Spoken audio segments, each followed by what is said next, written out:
Par communiqué en date du 31 décembre 2018, le ministre de l'Intérieur et de la Sécurité a porté à la connaissance de l'opinion nationale, de nos populations, la mise en place de délégations spéciales pour gérer, liquider les affaires courantes dans les communes de Boroko, de Rubino, de Grand Bassam, de Pobre et du Plateau.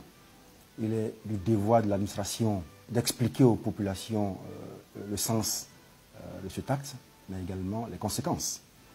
Donc, tenons-nous-en aux aspects techniques et administratifs, donc à nos compétences dans cette matière précise.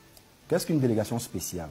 Une délégation spéciale est prévue par les textes, notamment la loi 2012-11-28 du 13 décembre 2012 portant organisation des collectivités territoriales, en son article 43, qui prévoit qu'en cas de suspension, dissolution, ou si l'installation du conseil n'a pas eu lieu, on met en place une délégation spéciale pour gérer les affaires courantes. Et cette loi fait partie d'un autre dispositif portant prorogation des mandats des conseils municipaux. Vous savez que le mandat des conseillers municipaux et régionaux était arrivé à expiration, mais comme la possibilité de organiser les élections de façon technique, le président de la République avait donc pris le décret en avril qui a prorogé le mandat de tous les conseillers municipaux et régionaux jusqu'au 31 décembre.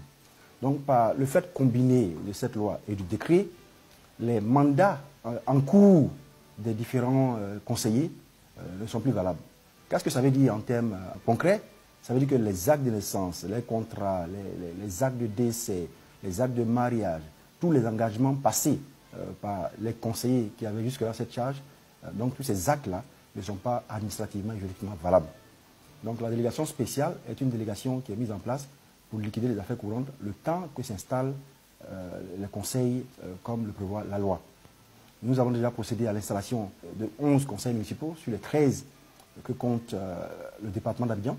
Donc un certain nombre de conseils PDCI, d'autres RHGP et d'autres encore indépendants. Je voudrais également préciser que ce n'est pas la première fois que des délégations spéciales sont mises sur pied. Il y a déjà eu des délégations spéciales à Sayoua, il y a eu des délégations spéciales à Bounoua et un certain nombre de communes. Les élections là, les archives de la Côte d'Ivoire, la mémoire institutionnelle là pour nous le rappeler. Et c'est des situations dans lesquelles les préfets ont géré les affaires courantes et puis très vite l'ordre est revenu. Et donc les conseils municipaux sont mis en place, on continue à travailler. Et donc c'est pas nouveau, j'ai lu dans les réseaux que c'est la première fois dans l'histoire de la Côte d'Ivoire. Non, c'est pas la première fois, c'est des choses prévues par la loi. Une loi est anticipative. La loi anticipe sur les crises éventuelles qui peuvent survenir, des situations comme celles que j'ai citées, qui font qu'il faut assurer la gestion, la continuité du service public. Donc c'est déjà arrivé dans l'histoire de la Côte d'Ivoire et dans d'autres vidéos, mais si vous êtes disponible, on peut vous donner tous les documents qui vous indiquent exactement les dates, les années, les communes où il y a eu des délégations spéciales. C'est dans l'exécution des prérogatives de l'administration que ces situations apparaissent et donc elles sont normales. Cependant, souhaitons que les choses évoluent très vite pour que le fonctionnement ne soit pas impacté. Il faut retenir que l'État ne s'arrête pas. Il y a des situations actuellement dans ces deux communes. Mais la satisfaction des besoins des populations est permanente. Un État ne s'arrête pas, quelles que soient les circonstances, quels que soient les événements. Le citoyen doit aller au travail, il doit être soigné, il doit être sécurisé, il doit avoir l'emploi, il faut assurer la salubrité. Un enfant qui naît aujourd'hui a besoin de son acte de naissance, les gens doivent se marier. Donc il y a des actes qu'il faut signer. La délégation a pour but de rendre concret ce fonctionnement de l'État. C'est éminemment important et donc c'est ça le rôle. C'est ce rôle que joue le préfet, comme il le fait déjà dans le cadre de ses fonctions. Le préfet a joué un rôle régalien. Il est chargé de la représentation du président de la République, du gouvernement et de certaines institutions sur son territoire. Et peut-être c'est le lieu aussi de le rappeler qu'aujourd'hui le grand public voit le préfet jouer ce rôle, mais le préfet assure la tutelle des communes et des régions. Le préfet participe aux délibérations, il participe à la validation des budgets, il participe à l'approbation des projets. Il a aussi un pouvoir de contrôle, il intervient en cas de dysfonctionnement. Donc c'est un peu la continuation de ce travail-là. Cette situation est une situation prévue par nos textes depuis très longtemps. Ce n'est pas un décret qui vient d'être signé, ce n'est pas une décision nouvelle. Ce sont des dispositions législatives qui existaient depuis très longtemps, qui ont été reprises avec les évolutions de notre pays. Et nous avons vu de nombreux commentaires dans les réseaux, un peu partout, sur la question de la décentralisation, sur le fait que ce soit un recul. Non, il n'y a pas de recul. La Côte d'Ivoire a consacré la décentralisation comme étant le premier maillon de développement local. Et cela a été confirmé par tous les gouvernements et renforcé par le président Alassane Ouattara. Le président est convaincu que le développement doit se faire par la base, de la base au sommet, et non le contraire. C'est pour cette raison que la décentralisation a été renforcée sous différents aspects que je vais citer. Le premier, c'est sur le plan constitutionnel. La nouvelle constitution de la République de Côte d'Ivoire a consacré la décentralisation et le rôle des élus locaux. Les lois qui ont été prises sous le président de la République, notamment la loi 2012-1128 du 13 décembre 2012 portant organisation des collectivités territoriales, vient renforcer ce pouvoir des élus locaux. Il allait de même pour les 4 lois d'orientation adoptées en 2014 pour renforcer, pour appuyer, pour organiser l'administration territoriale. En dehors de cela, il y a également le rôle des élus dans les institutions de la République. Aujourd'hui, vous avez les élus qui sont pratiquement représentés dans toutes les institutions de la République.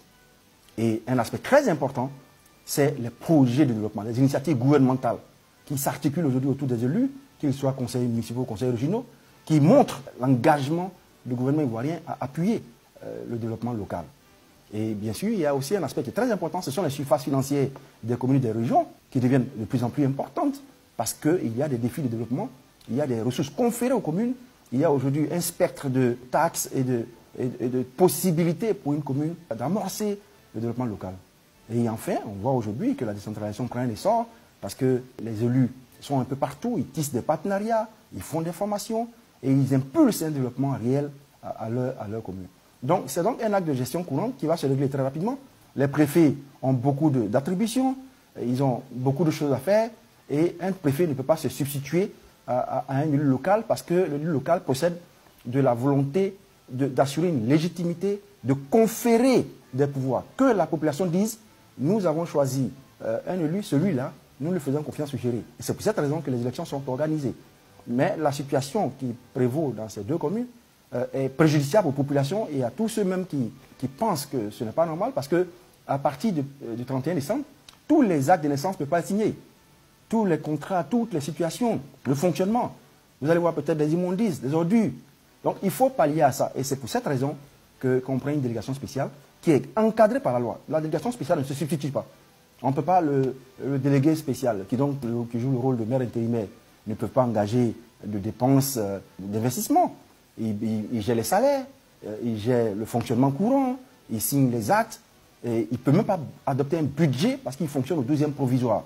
Mais c'est limité dans le temps en fonction de l'évolution des contextes. Donc c'est un acte de gestion administrative, comme le préfet peut être dans un village pour régler un problème, il peut coordonner les services administratifs, de cette même façon le préfet assure la tutelle. C'est un rôle de tous les jours pour ne pas permettre, parce que la continuité de l'administration est un principe fondamental pour le développement. Donc voici un peu le sens de la délégation spéciale qui est tombée dans le jargon aujourd'hui des Ivoiriens et peut-être mal comprise par certains. Mais nous restons disponibles pour apporter toutes les explications chaque fois que besoin sera. Merci beaucoup.